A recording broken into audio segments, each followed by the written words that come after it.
Good morning and welcome to Dr. C's Morning Minute. Great to have you here with me.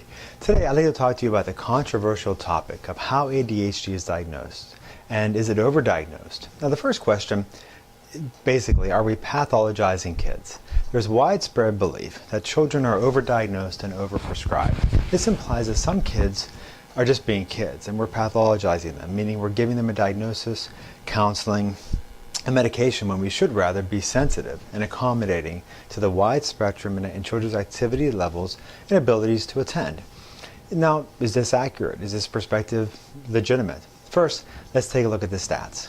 Rates of children ages 4 to 17 diagnosed with ADHD are at about 7.8% according to the recent National Health and Nutrition Examination Survey. Now, 7.8% is not especially high, and stimulant prescription rates range between mid 4%, which you can see is substantially lower than 7.8%. Also, in that same survey, it was found that only 48% of the ADHD sample had received any mental health care over the prior 12 months, which would suggest children are actually being undertreated. Okay, moving on. How is this diagnosis made? To make the point further, if a clinician uses a strict clinical protocol, false positives or an inaccurate diagnosis should be kept to a minimum. Now, I provide a thorough explanation of the evaluation process in my prior Dr. C's Morning Minute video, the evaluation process.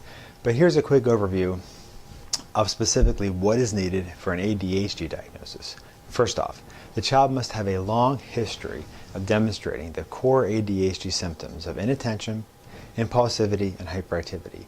ADHD does not suddenly spring up one day after years of being attentive. It's usually something teachers and parents see from as early as the preschool years. The signs, number two, the signs are seen in multiple locations, school, home, community. 3, the problem is significantly getting in the way of the child's functioning.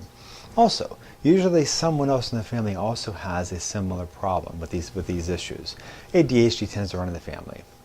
Also, the problem cannot be explained better by some other malady. For example, if the child is distressed, depressed, or anxious, or some learning issues, those issues may better explain the inattentiveness as opposed to ADHD.